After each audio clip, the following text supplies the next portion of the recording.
nós vamos falar um pouquinho sobre o Alzheimer. A doença do Alzheimer, nós vamos tentar falar um pouquinho, dando uma visão dessa doença dentro do que a doutrina espírita fala, do que ela conta, do que ela pode nos esclarecer. Já que o Alzheimer é uma doença tão comum nos dias de hoje. Isso é comum porque nós estamos passando por um processo de envelhecimento da população. Hoje, as pessoas vivem mais tempo. Então, essas doenças, elas tendem a se manifestar de maneira mais intensa. A primeira dificuldade que nós tivemos foi de conseguir um material. Porque é um tema relativamente novo. Começou a se falar recentemente sobre ele. Mas eu consegui ajuda junto com esses dois livros.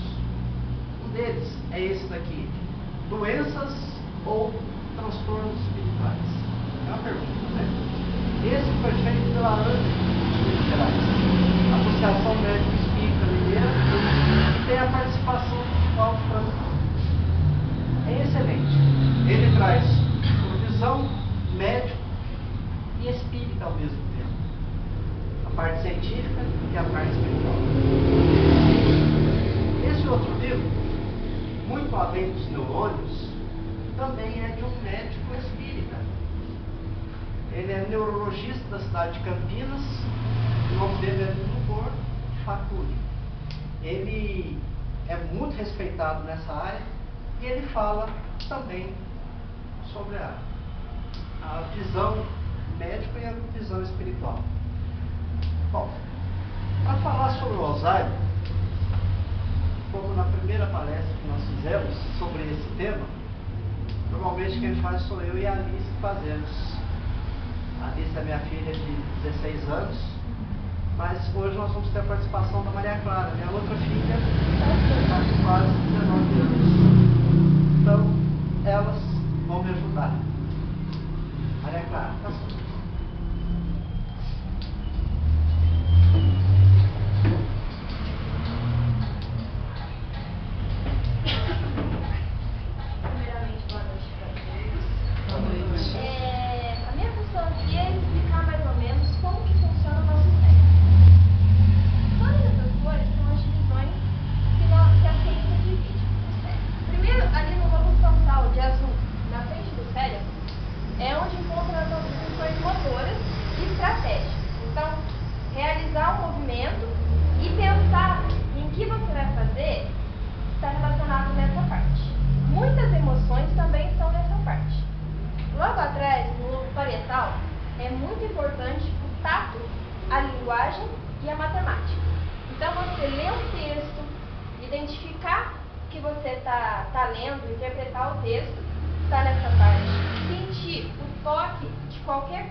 Ele trabalhava em um hospital psiquiátrico na Alemanha E geralmente eles recebiam vários casos, os mais diversos, tratados como loucura, até por ser um hospital psiquiátrico, mas ele recebeu um caso específico de uma paciente chamada Auguste Detter.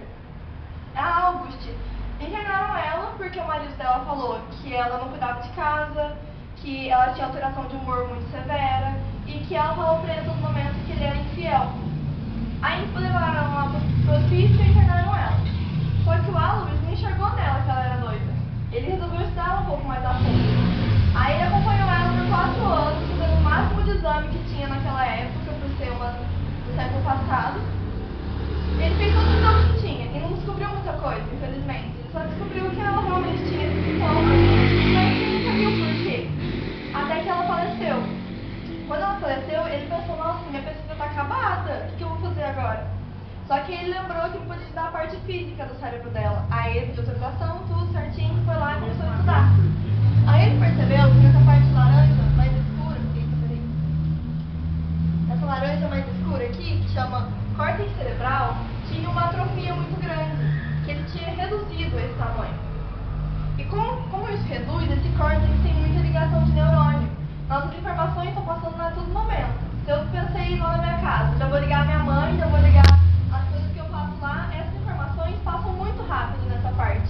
E essa parte tem grande excesso de neurônio, então está tudo lá. Vamos dizer que as informações rápidas se encontram grande parte lá.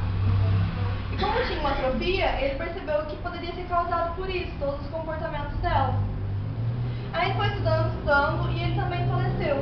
Só que como ele tinha uma equipe de pesquisas, de pesquisadores junto com ele, continuaram as pesquisas até chegar a uma coisa concreta, que foi até eles descobriram que tinham 3 estágios da doença, descobriram várias coisas, porque eles receberam mais pacientes, e deram o nome para a doença de Alzheimer em homenagem a ele, por ser o nome dele. Essa parte azulzinha aqui chama hipocampo. É uma partezinha que a gente tem aqui no cérebro, na parte inferior dele. Como que a gente pode saber o que ele faz? Vamos pensar assim, pensa em um pendrive que a gente tem no nosso cérebro. Ele vai armazenar todas as coisas recentes e algumas passadas que marcaram a nossa vida.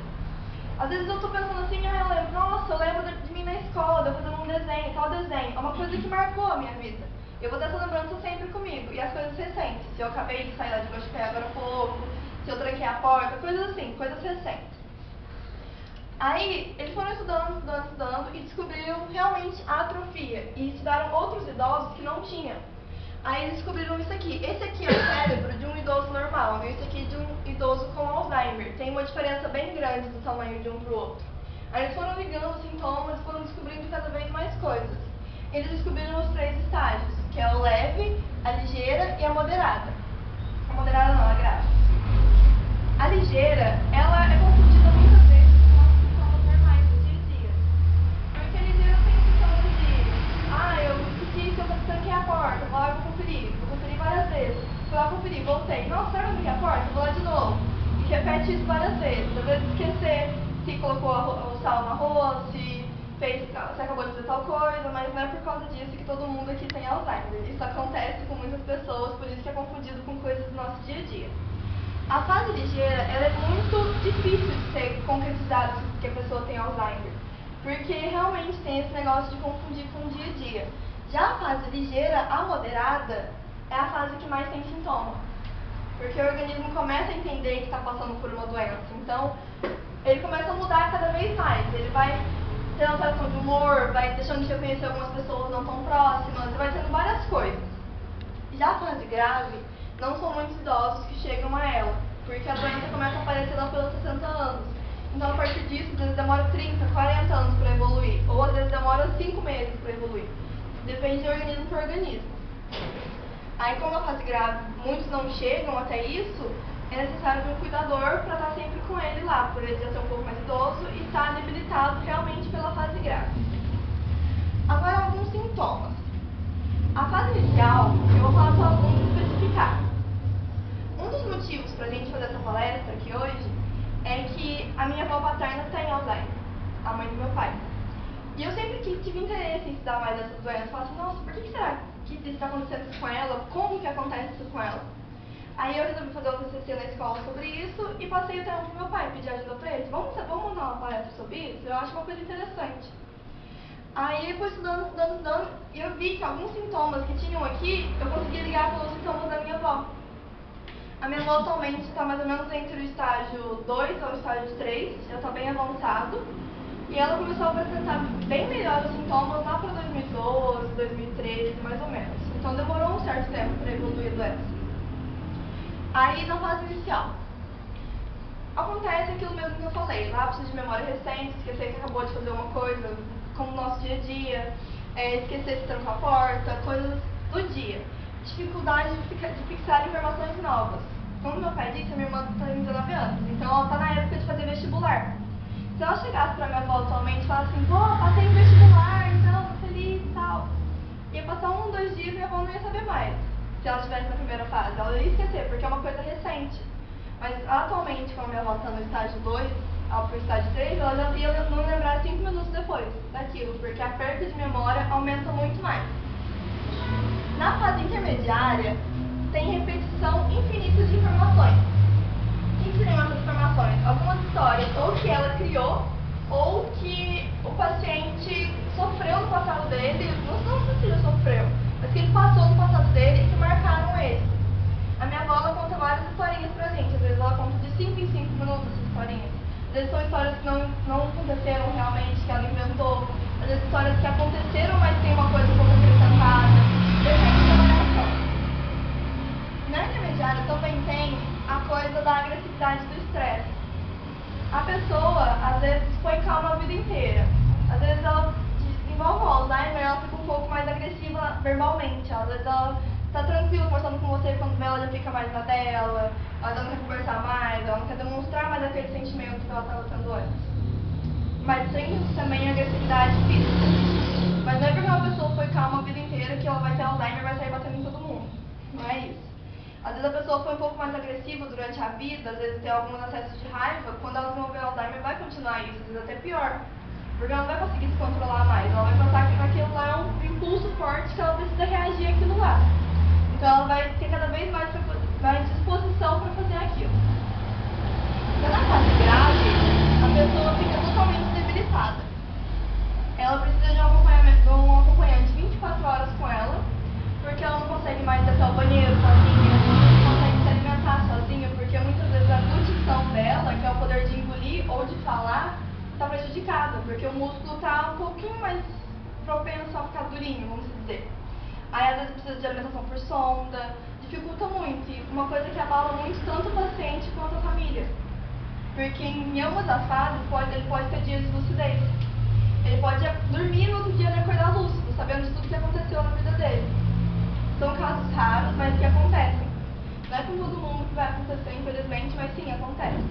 Às vezes dura 1, 2 dias, às vezes 5 minutos, meia hora, vai de caso para caso, de organismo para organismo.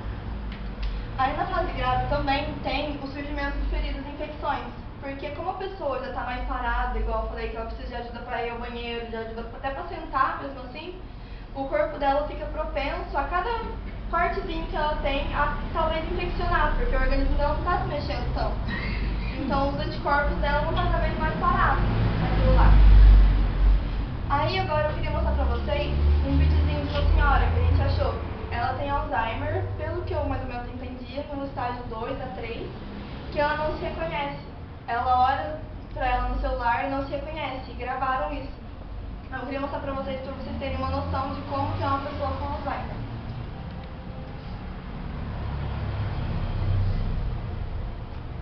Eu tava doente, não. É você. Não faz tempo eu não. Não faz tempo eu não. Assim, na vista, parece eu. Tá indo. Eu tô sorrindo, eu não tô bem sorrindo. Ela também sorriu? Ela escutou. Ela escutou a sorrindo. Agora um pouco de nós.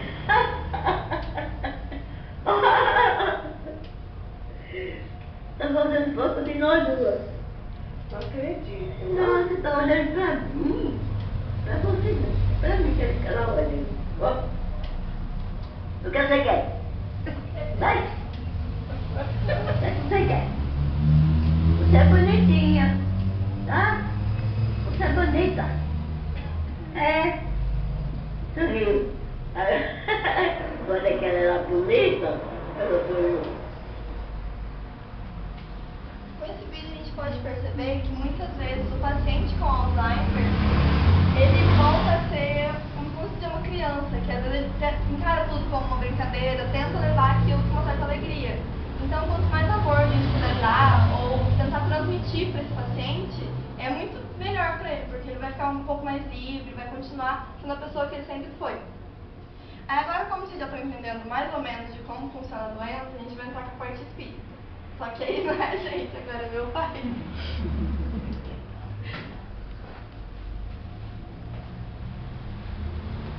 Até é difícil falar de poesia. Bom, antes de falar, relacionar o Alzheimer com a parte espiritual, gostaria de fazer algumas colocações. Primeira coisa, doença. A gente sempre consegue entender a função da doença na nossa existência, na nossa vida? Nem sempre. A gente vê muitas vezes a doença como algo negativo. Enquanto, na verdade, às vezes a doença, ela é a salvação da nossa existência. É a transformação do espírito. Tanto que o Alzheimer, tem muitas pessoas que falam mal de Alzheimer. Vocês perceberam que eu coloquei doença de Alzheimer? Porque ele pode ser visto como mal, de repente como bem. Então nós vamos tentar mostrar um pouquinho se o Alzheimer ele é uma doença que atinge uma pessoa só, se atinge a família, se é uma doença que atinge o corpo físico, se atinge o espírito. Vamos tentar esclarecer sobre o Alzheimer. No final, se tiver alguma dúvida, se possível, nós responderemos. Uma coisa interessante, nas obras espíritas, procurei várias delas material para poder utilizar. No livro Missionários da Luz, no capítulo 12, olha o que ele fala sobre a ascendência moral em relação às doenças. A gente pensa que a doença acontece por fatores externos. Muitas vezes é de dentro para fora. A medicina do futuro compreenderá a complexidade dos fatores mentais no campo das moléstias do corpo físico. Muito raramente não se encontram as afecções diretamente relacionadas com o psiquismo. Todos os órgãos são diretamente subordinados à ascendência moral. Ou seja, quanto mais eu procuro evoluir, melhorar espiritualmente, ascender, subir de encontro a Deus, me aproximo de Deus, mais eu fico livre dessas. Melhor eu vou. Então, isso é verdade. E quando nós estamos resfriados, gripados, você pode tomar um remédio durante o dia.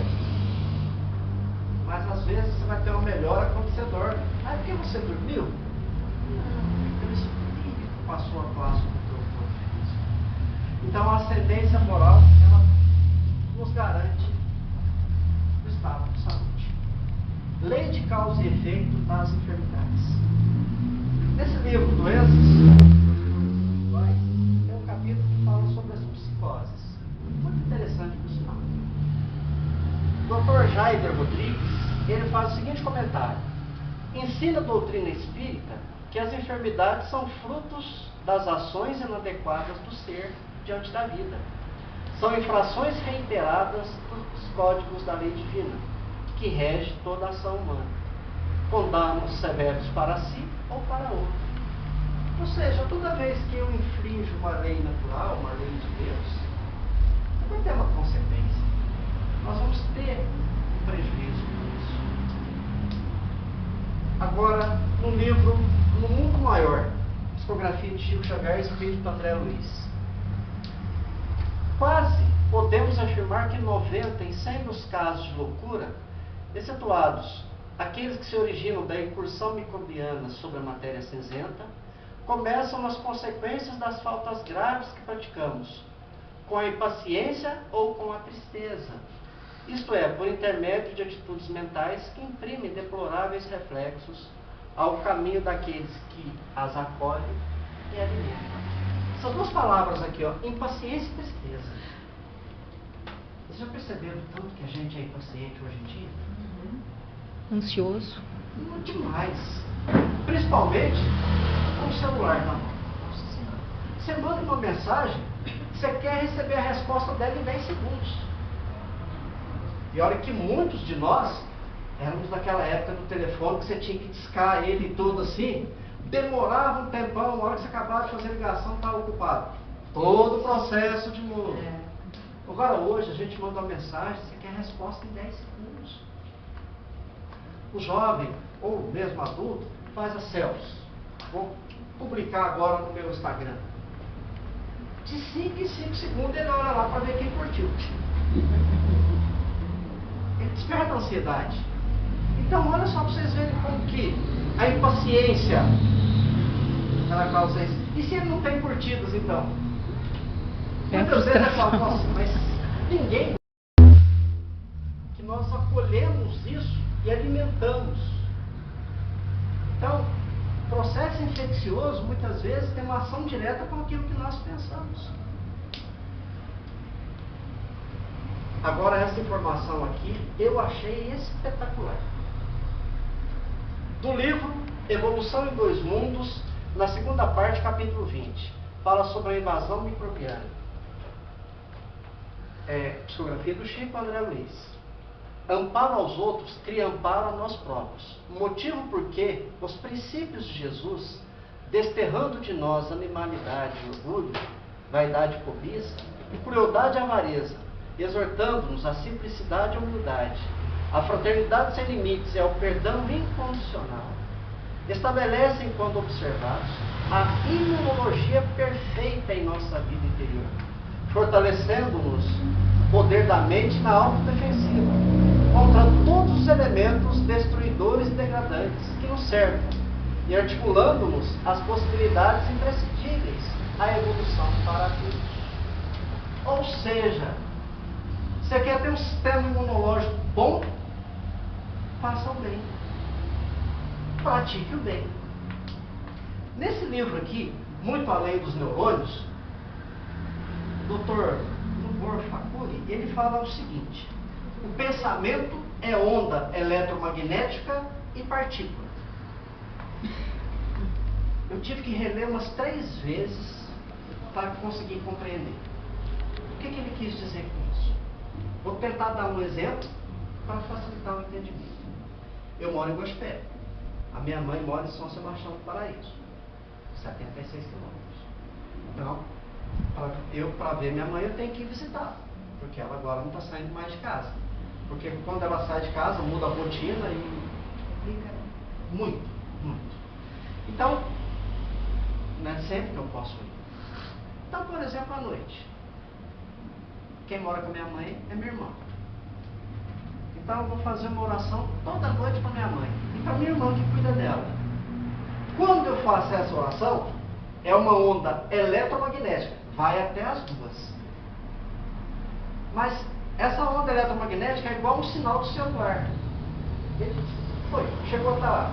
Só que a partícula, eu pensei, a onda eletromagnética foi, mas a partícula foi. A minha mãe e a minha irmã serão beneficiadas pela oração, mas partículas dessa oração ficarão. Estou falando de uma oração. Agora, os pensamentos de raiva, de ódio. Por isso que não é bom, às vezes, a gente ficar vendo notícias que, de alguma forma, mexem com a gente negativamente. Porque você libera essas ondas eletromagnéticas, as partículas ficam na gente. Aí eu vou propor 2 perguntas, que vocês pensem nessas 2 perguntas. Raciocínio. O nosso pensamento, ele é gerado pelo sentimento. No dia que eu estou feliz, os meus pensamentos são felizes. Pode estar até errado no meu trabalho lá, que como eu estou feliz demais aquele dia, vou encarar aquilo como uma coisa muito simples. Até aquele dia que todo mundo já está aprovado, que é a aula só para os de recuperação, a sala inteira está lá. Uma sala de 6º ano. O dia que você está feliz, você fala, que maravilha, olha, que bom que eles estão aqui. Mas quando você já está querendo férias... Então, exatamente, esse que é o problema. E eles ainda falam assim, vou vir até o último dia, professor. Mesmo já passou, mas vou vir até o último dia. Que bom que você está aqui. Então, o sentimento gera o pensamento. Mas sobre os pensamentos, já que o pensamento é onda eletromagnética que é partícula, a primeira reflexão: por onde andam os pensamentos de vocês? Não estou falando agora, não. No geral. Segunda reflexão: se vocês pudessem ser alimentados pelos pensamentos de vocês, vocês seriam nutridos ou intoxicados?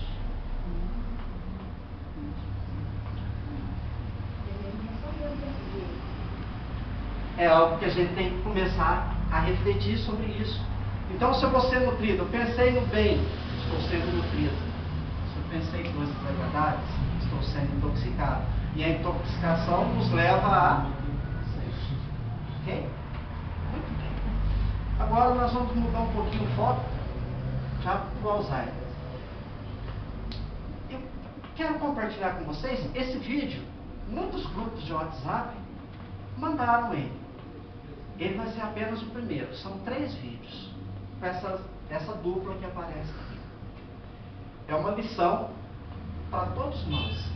Tendo alguém com Alzheimer na família ou não. Uma lição de amor e dedicação. Acredito que vocês... Aqui é a sua casa, aqui é o seu quarto, a sua cama, não é? É aqui que você dorme. Seu nome é Ana Heloísa Ferraz Caldas Arno. Eu sou sua mãe? Eu sou sua filha? Sua não? E o seu nome? O seu? É Ana Isabel Caldas Arno. Então, você é a minha filha, né? Você quer ser minha filha? Então tá bom, eu vou ser minha filha e eu vou ser sua mãe. Pode ser? Você quer assim? Graças a Deus. A gente sempre se deu tão bem. Eu até interrompi porque esse vídeo muita gente já conhece. Ela tem um canal no YouTube que minha mãe tem Alzheimer. Então ela foi compartilhando as experiências que ela teve com a mãe dela. Eu acho muito instrutivo, porque é uma prova de amor e de carinho. Bom, agora falando um pouquinho para a gente tentar compreender por que tem pessoas que já nascem com certo retardo mental, que são desde criança às vezes consideradas como loucas, não é o correto, mas as pessoas tratam assim, e tem algumas que nascem, têm uma vida perfeita até um determinado ponto, e eventualmente desenvolve às vezes a patologia. O que o Espiritismo pode explicar disso? Como que ele explica isso? Agora já é a Revista Espírita, de 1864, no capítulo Influência da Música sobre os Criminosos, os Loucos e os Cretinos. Os portadores de doença mental são providos no nascimento do corpo de órgãos cerebrais constituídos normalmente, mas que se desorganizam mais tarde, ao passo que o segundo é um espírito encarnado num corpo cujos órgãos atrofiados desde o princípio jamais lhe permitiram manifestar livremente o seu pensamento. Ou seja, um já nasceu com o corpo físico desorganizado, o cérebro físico desorganizado. O espírito, então, vai sentir as limitações daquele corpo físico. Ele nasceu com retardo mental. Agora é muito interessante a hora que ele fala aqui, ó, aquele que desenvolve ao longo do tempo, desorganizam. Que ordenação? É a ação do espírito sobre o corpo físico.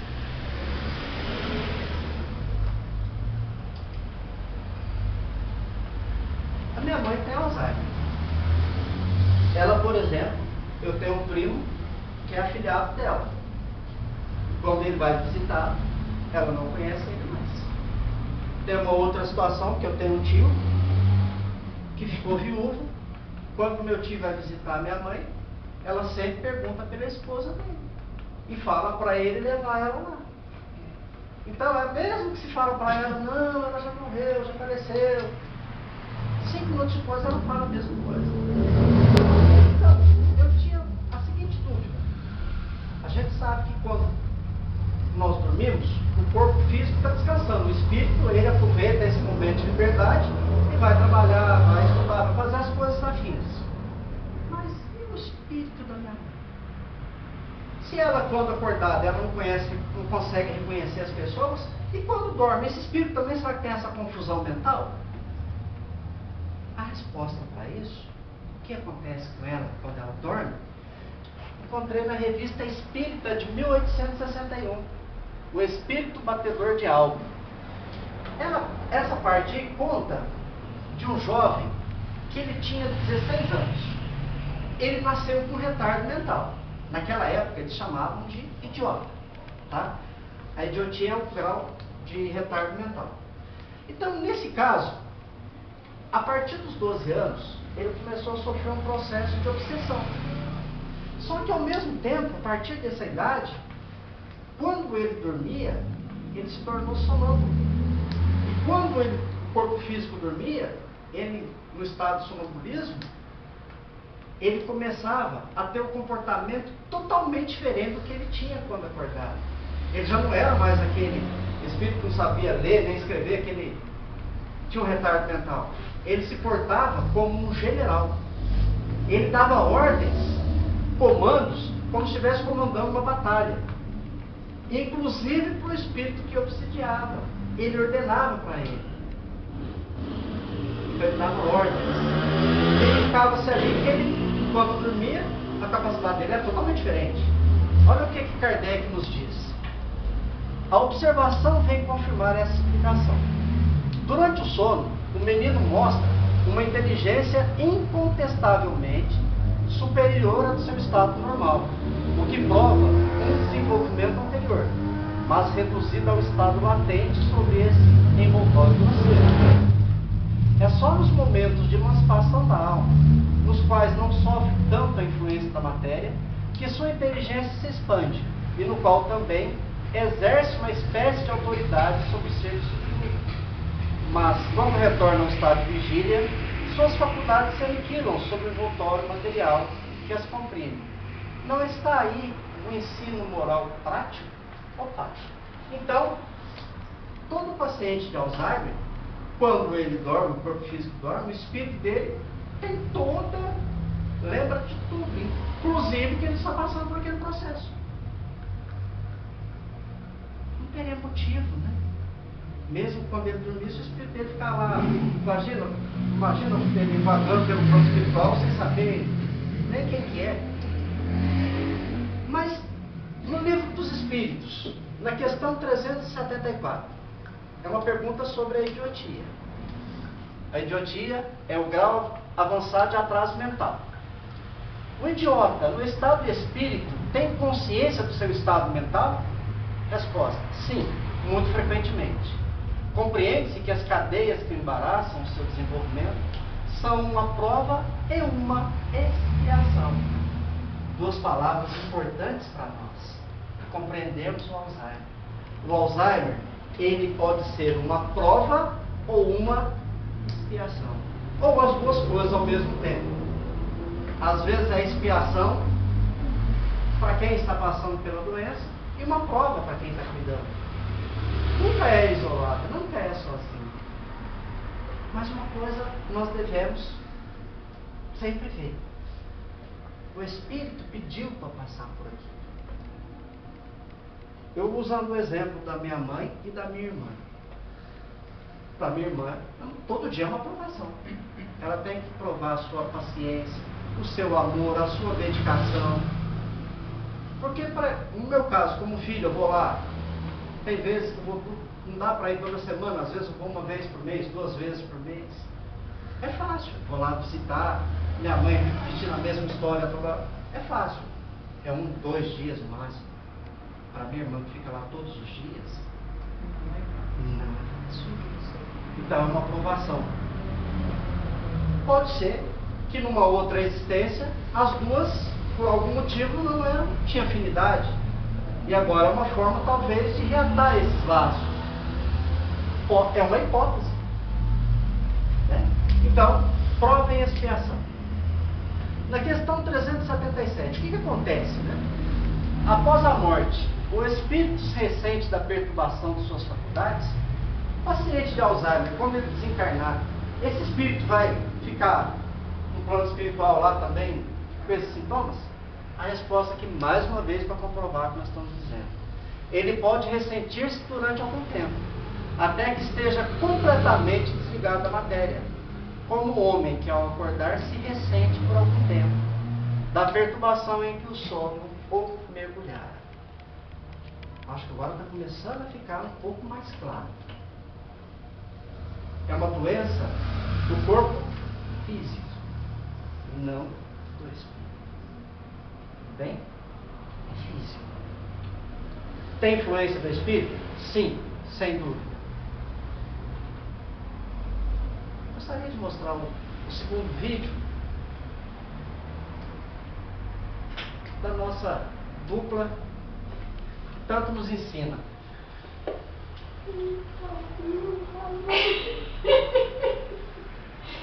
Lá vem um homem aqui. Olha lá. Silêncio, o homem. O homem silêncio. Olha lá, o homem tá comendo de gente. Mano, aqui. Vamos fazer careta pra ele. Vamos. Olha aqui pra mim. Tá fingindo que tá dormindo? Ronca. Que isso, finge que tá dormindo.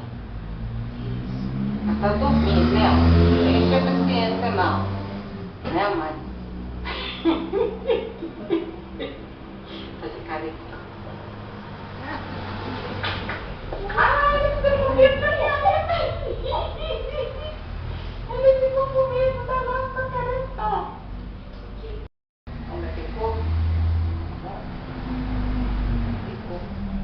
Bateu o corpo. Tá fingindo que tá dormindo? É.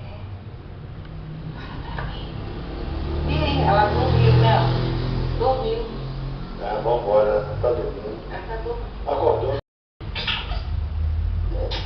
E meu pedaço de queijo? Cadê meu pedaço de queijo? Você comeu? Você comeu meu queijo. Comeu meu queijo. Então vamos bater coco. Bater coco? Vamos? Então vamos. Então vamos. Ai, meu coco! Ai, ai, ai, ai. Provavelmente,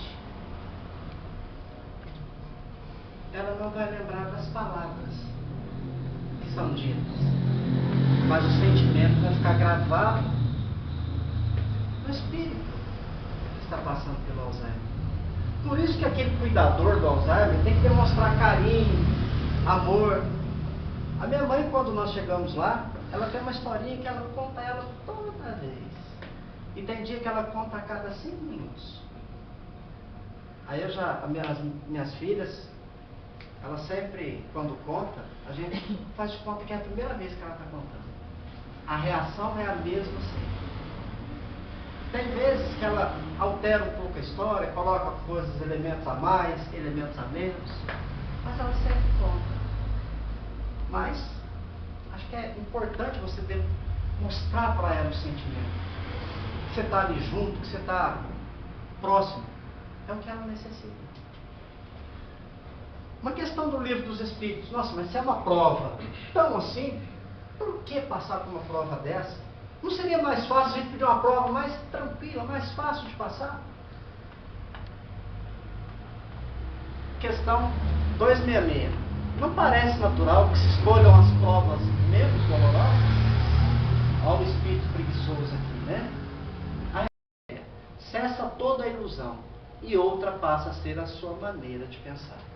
Então, nesse caso, aqueles envolvidos com a doença do Alzheimer, o paciente e a família, tem que ter a consciência de que pediu para passar por ali.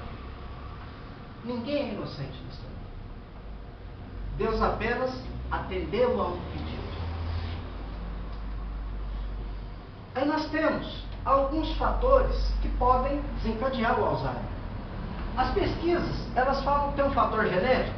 Tem. Então minha mãe tem Alzheimer? Eu vou ter Alzheimer? Pode sim. Como pode não ser? A gente sabe que tem um fator genético, mas tem um fator espiritual, que é a influência do espírito sobre a matéria.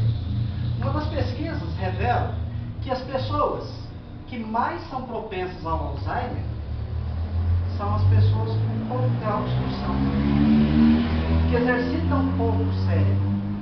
É um fator desencadeante. Às vezes, tem alguma coisa que funciona como um gatilho. No caso da minha mãe, foi o desencarne do meu pai, que ocorreu em 2012. Depois do desencarne do meu pai, aquelas coisas que ela esquecia assim uma vez, que ela estava muito esquecida, quer falar que a cabeça não estava boa, se tornaram muito frequentes e ela virou uma outra mulher. Ela era uma mulher forte, decidida. Ela foi perdendo aquele brilho. Hoje ela é totalmente dependente, principalmente da minha irmã. Mas alguns fatores. Sentimentos e pensamentos. Já que o sentimento ele dá origem ao pensamento, tenhamos bons sentimentos, tenhamos bons pensamentos. É uma forma de precaver do Alzheimer. Vocês sabiam que hoje vocês estão prevenindo o Alzheimer? Para não ter o Alzheimer? A pessoa que dedica parte da sua existência à espiritualização, ou seja, à prática religiosa, previne o Alzheimer.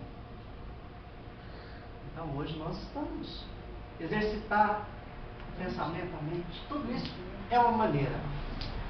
Não aceitação da velhice. Essa não aceitação, existem alguns casos que ocorre uma não aceitação, vários erros de uma outra existência. Ela começa a cometer os mesmos erros nessa existência. O espírito tem consciência disso. Às vezes ele não aceita isso. O Alzheimer também funciona como uma espécie de fuga para isso. Impaciência novamente apareceu, tristeza, negatividade. Tudo isso é um fator de risco, fator espiritual de risco. Pessoas rígidas demais. Tem pessoas que são extremamente rígidas com os outros e consigo mesmo. Eu sempre dou exemplo dessa rigidez com umas coisas simples. Qual é a reação de vocês quando vocês vão escovar o dente e a pasta de dente está apertada no meio? Tem gente que faz isso normal, né? Mas tem gente que cata a pasta de dente e fala, quem que apertou ela aqui? E sai procurando pela casa para ver quem que... Ah, já fizeram, viu? É comum fazer. Mas qual a importância que essa pasta de dente apertada no meio vai ter pra gente daqui um mês, um ano, 10 anos, ou 5 minutos? A tampa do vaso levantada, fechada. Eu tenho um amigo que é o papel higiênico. Ele vai lá em casa, tem um jeito certo de colocar o papel higiênico. Ele fala assim, o papel higiênico, ao que você puxar, ele tem que sair assim, não é o contrário. E se vai lá em casa, o papel higiênico ao contrário, aí ele vira e sai falando. Vocês não sabem colocar papel higiênico. Toque. A minha mãe sempre muito rígida, mas extremamente amorosa.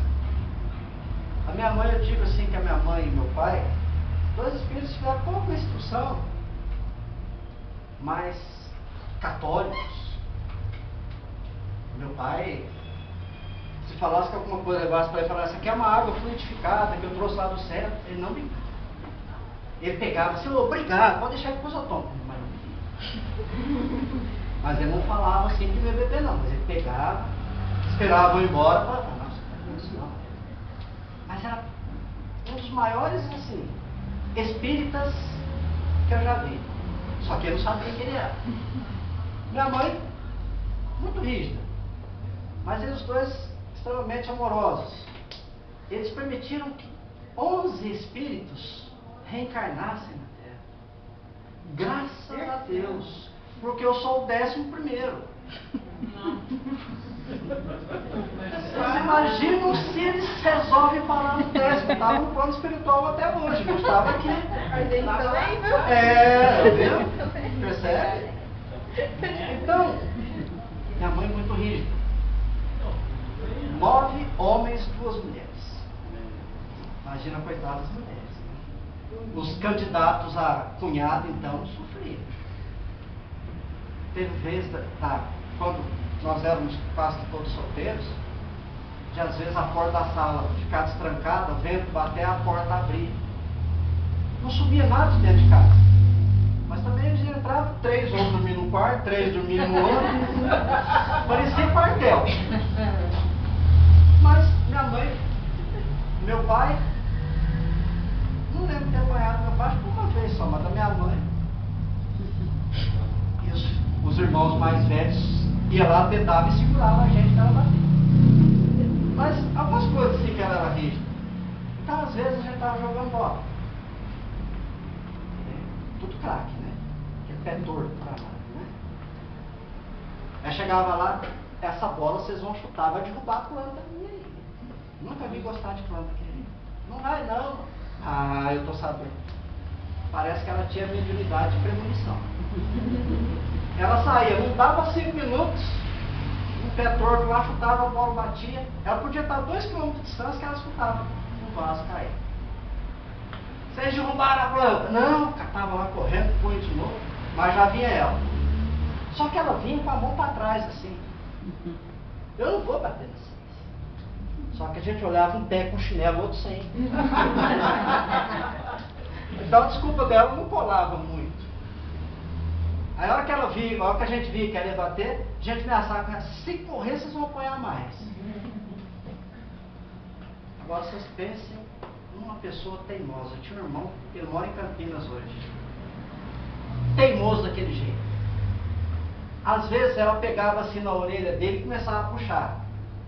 Ele começava a falar para ela, não doeu. Aí ele ia puxando. Aquilo estava saindo lágrima do olho dele, eu falava, não doeu, não doeu. E ela, com a rigidez dela, olha, a minha irmã mais velha tinha que entrar no meio e falar assim, não, mas já tá bom, já tá. Mas ele saía falando que não doía. Valtinha era terrível, mas ela sempre muito rígida. Então talvez essa rigidez dela que desencadeou o processo do Alzheimer. Se a gente analisar uma árvore grande, rígida, às vezes quando vem um vento muito forte, arranca a árvore toda com raízes e tudo, porque ela quis resistir ao vento. Já o bambu, coitado, bate uma brezinha e já está tomando. Mas passa o ventaval e ele continua lá, porque ele não é rígido. Nós temos que aprender a ser flexíveis. Muito bem. Agora, esse vídeo, eu confesso para vocês que essa já acho que é a nona casa que a gente faz essa palestra, né? Acho que mais ou menos é o nono lugar diferente que a gente faz. Toda vez que eu vejo esse vídeo, eu sempre me emociono, porque foi o último vídeo gravado por ela antes do desencarne da mãe. Então é muito bonito assim a lição que essas duas nos dão. Não vou perder minha fé, eu vou ficar bem.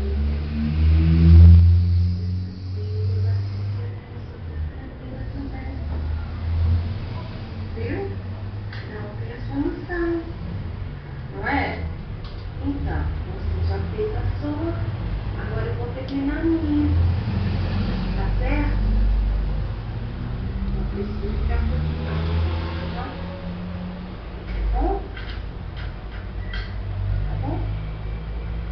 Eu gosto muito de você. E você gosta de mim.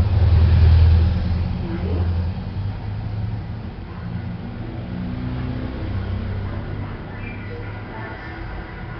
Vamos seguir esse caminho. Tá bom? Eu vou te comer. Depois a gente vai encontrar de novo. Aqui. Você arruma um quarto pra mim bem bonito lá em cima, tá bom? Isso. Isso. Você prepara pra mim um quarto bem lindo lá em cima. Pra você me esperar.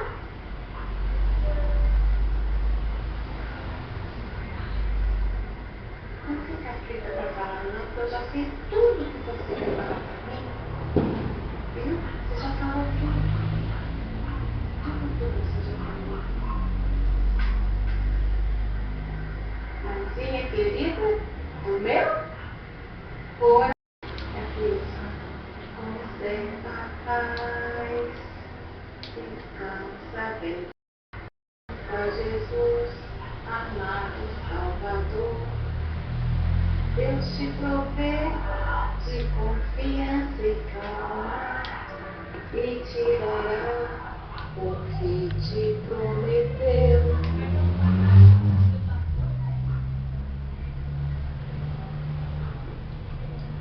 É. Você deu meu beijo? Beijo. Beijo.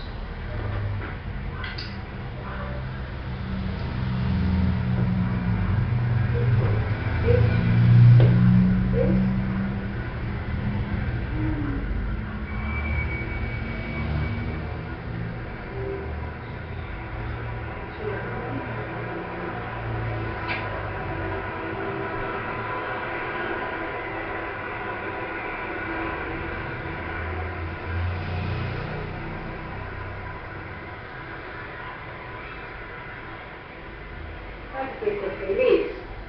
Estou muito feliz porque, apesar de tudo, você ainda está trabalhando a sua missão, você vem criando tanta gente, está espalhando isso, está espalhando no mundo todo que é o amor. Você vem criando, você continua sendo uma professora, ensinando as pessoas que a gente deve amar. Um momento, não é?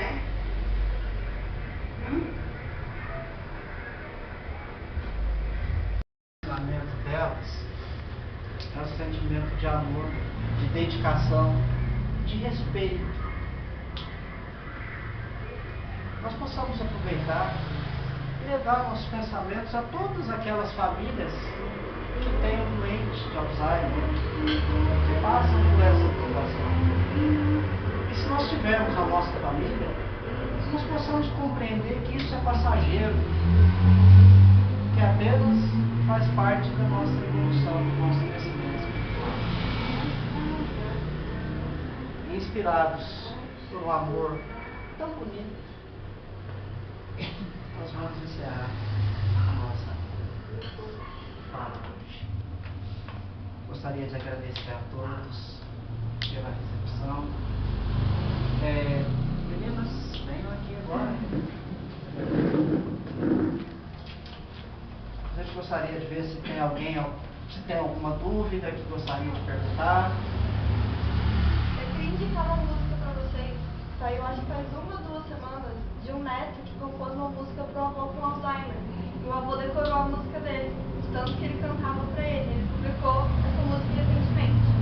Chama Vê Se Não Esquece, no iPod. Quem quiser escutar depois, tem o avô no vídeo. Alguém tem alguma dúvida?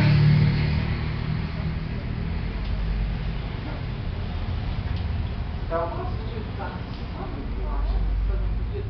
A palestra de vocês sobre Alzheimer é muito boa, mas tem uma pessoa que eu tenho certeza que vocês foram atrás dele de pedir, é um médico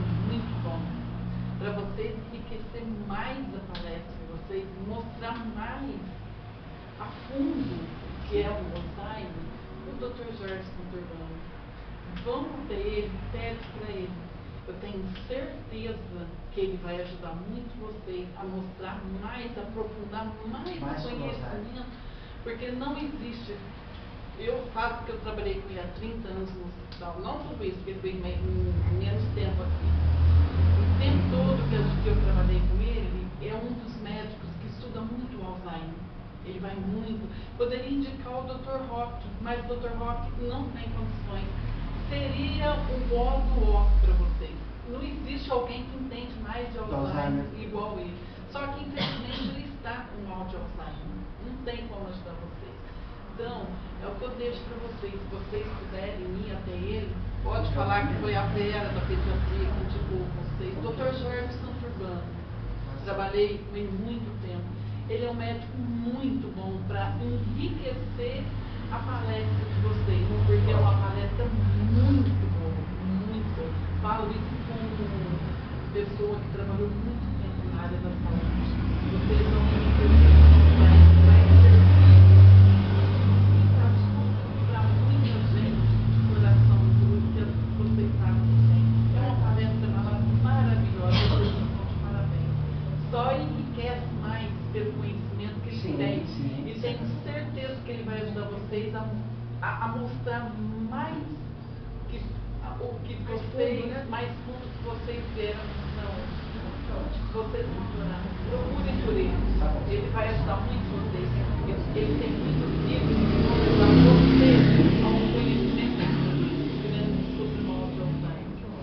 Obrigado. Desculpe, mas mas que bom. eu indiquei porque é uma palestra, se fala assim, muita coisa, que tem muita coisa para vocês ensinar e mostrar às pessoas.